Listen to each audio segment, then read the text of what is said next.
किस दुश्मनी के कारण या किस व्यथा के कारण हमारे यह सियाना को उजाड़ा गया। हमारा सबके उम्र हो गए तब से ही घर देख इस अवस्था में हम लोग कहाँ जाएं? हम लोग को अगर न्याय नहीं दिया जाएगा तो हम लोग यहाँ से सुप्रीम कोर्ट तक आत्मदाह करेंगे। घर बिखरने से नहीं रोक सका मैं, लेकिन गिरती दीवार पर लिखी रही काविश मेरी। सदियों से बसा आशियाना मेरा उजड़ गया। मैं एसएम रज़ा और इस वक्त मैं मौजूद हूँ दरभंगा ज़िला के जाले में, और जहाँ मैं मौजूद हूँ इस वक्त ये जाले हाट के नाम से मशहूर है। और मैं बता दूँ कि यहीं मार्केट है, बाज़ार लगती है और जितनी भी ज़रूरियात ज़िंदगी हैं वो तमाम चीज़ें यहाँ मिलती हैं। और ये जो पीछे आप हमारे देख रहे हैं ये खंडर और मुनहदिम हुआ मकान, ये मैं बता दूं कि एक ज़माने से यानी कि दादा परदादा के ज़माने से लोग यहाँ बसे हुए थे, रह रहे थे, और उनके आशियाने को अतिक्रमण के नाम पर उजाड़ दिया गया है, गलत तजावुज़ात के नाम पर उजाड़ दिया गया है। और इसकी सच्चाई क्या है, हकीकत क्या है, इन पीड़ित लोगों से ही जानने की कोशिश करेंगे, उन्हीं की ज़बानी की क्या मामला है पूरा, ये तमाम बातें और ये सच्चाई आपके सामने पेश करने की कोशिश करेंगे। इस ज़मीन को राज दरभंगा द्वारा पहला बंदोबस्ती 1 कट्ठा 3 धुर ज़मीन हमारे परदादा के नाम से बंदोबस्त किया गया, जिसका जमाबंदी नंबर 1723 चल रही थी।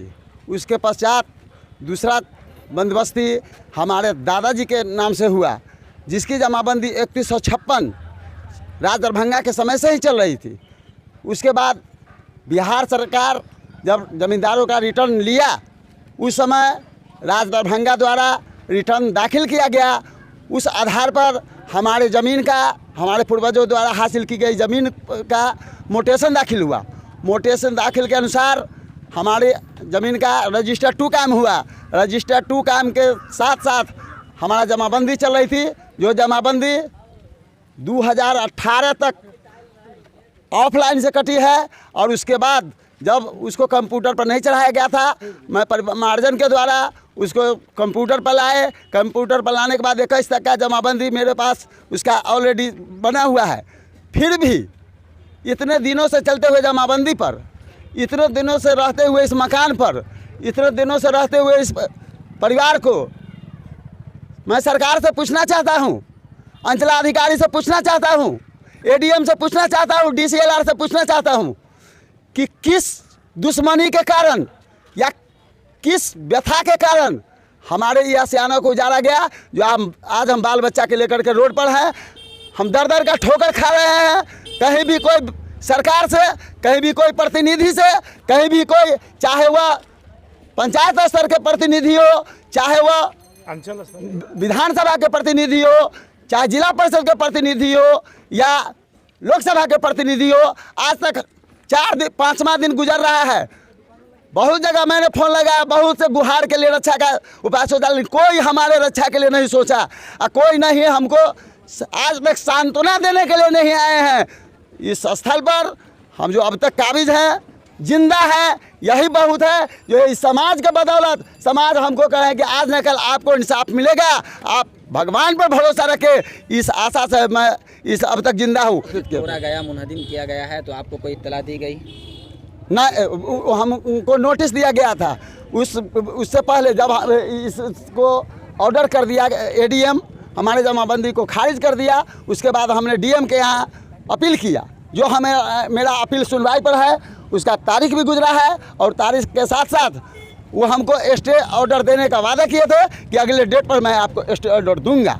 अभी जो है सरकार से क्या अपील करते हैं, जो भी पदाधिकारी है उनसे क्या अपील करते हैं आप? मैं पदाधिकारी से बार बार मिला, पदाधिकारी हमको धमकी के सिवा कुछ नहीं दिए कि आप लोग का है ही नहीं, यह बिहार सरकार की ज़मीन है और बिहार सरकार की ज़मीन को आज न कल खाली करना पड़ेगा। हमने उनको कहा कि जब यह ज़मीन बिहार सरकार की थी तो शुरू में ही मेरी जमाबंदी को काबिज नहीं किया जाता। उस समय से हमारे पूर्वज कहीं पर हम लोगों का गुजर बसर कर देते, लेकिन जब बिहार सरकार की जमाबंदी चल रही है, हमसे रेंट लिया जा रहा है, तो फिर मेरा ज़मीन अतिक्रमण कैसे? लीजिए, अगर कोई पदाधिकारी नहीं सुनता है आपकी बात को, तो आगे का क्या कीजिएगा? अब आगे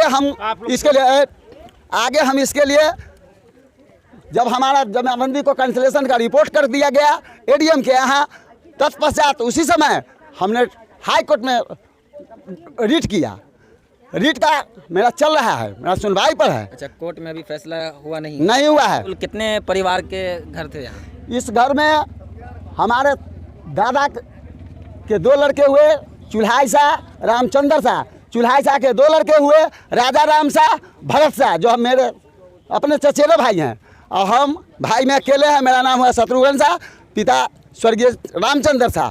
और इसके बाद बगल में जो 12,219 से 19,295 खेसरा से संबंधित है, और इसी खेसरा से संबंधित 19,297 खेसरा है जो हमारे छोटे दादा के हिस्सा में था। वो छोटे दादा के हिस्सा के बियासियाना से उजाड़ा गया। इसी खेसरा में 12,219 से हमारे पूर्वज का एक मकान है, जिसको एक ही खाता से, एक ही खेसरा से, एक ही जमाबंदी से इनका जमाबंदी कायम हुआ।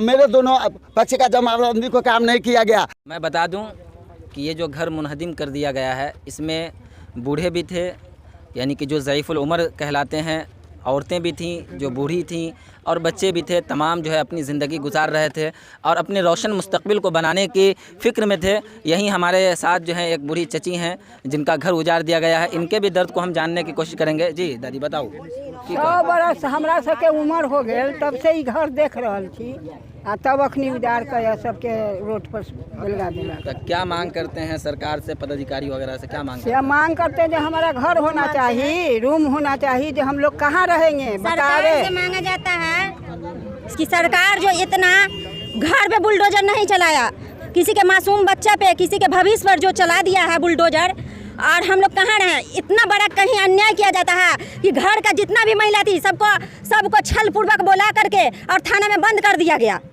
बंद करने के बावजूद वहाँ, और उसके बाद किसी के घर में बुलडोजर भिड़ा दिया जाएगा।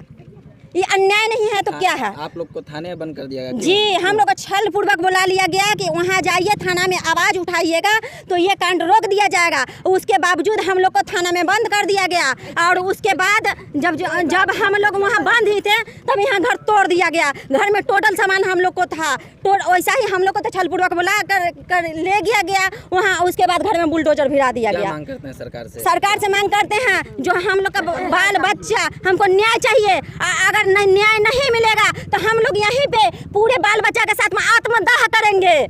इस तरह हम लोग कहाँ जाएंगे, किसके दरवाजा पर जाएंगे, कहाँ रहेंगे हम लोग? इसलिए हम लोग को यहाँ से लेकर के सुप्रीम कोर्ट तक अगर हम लोग को मरना पड़ेगा तो जगह जगह पे आत्मदाह करेंगे, 10-10 आदमी, पूरे परिवार। तो आप बताएं कि अब ये बच्चे को देखा जाए, अभी यहाँ छोटा-छोटा बच्चा सब है, ये सब हम लोग का बच्चा है। ये अब इनके मुस्तकबिल का क्या होगा आप बताएं।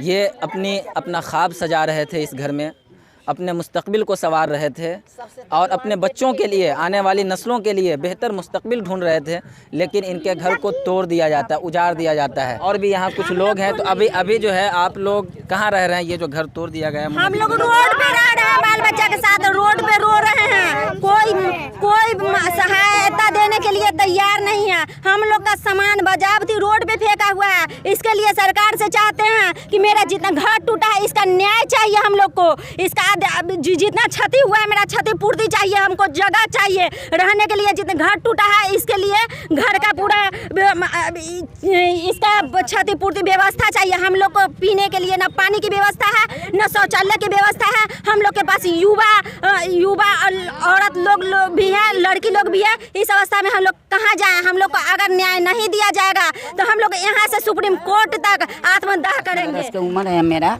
जी, 5 पूछ से हम देख रहे हैं। धाना साहब, चुल्हाई साहब, रामचंद्र साहब, राजा साहब, सूरज साहब, अभी साहब, हम 5 पूछ से देख रहे हैं इन्हीं का।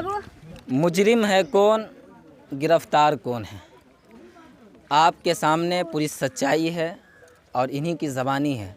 आप इनके दुख दर्द को सहें, सुने, समझें और अंदाज़ा लगाएं कि क्या सच्चाई है और क्या। मैं कहता हूँ कि मुजरिम जो होता है वो बचना नहीं चाहिए, लेकिन उनको इंसाफ भी मिलना चाहिए जिनके साथ जुल्म किया गया है। और आप देख रहे हैं बुलडोज़र से अतिक्रमण के नाम पे कई परिवारों के घर को उजाड़ दिया गया है। मैं यहाँ के तमाम ज़िम्मेदारान से, सरकार से और जो भी पदाधिकारी है उनसे गुजारिश करूँगा कि भाई इनको इंसाफ मिले। और इनका मकान घर बना करके दिया जाए कि ताकि इनके बच्चों की ज़िंदगी जो है वो रोशन हो सके, उनका मुस्तकबिल रोशन हो सके। आप देखते रहें उर्दू न्यूज़ बिहार। मैं SM रज़ा, उर्दू न्यूज़ बिहार, हर वक्त आपकी खिदमत में हाजिर।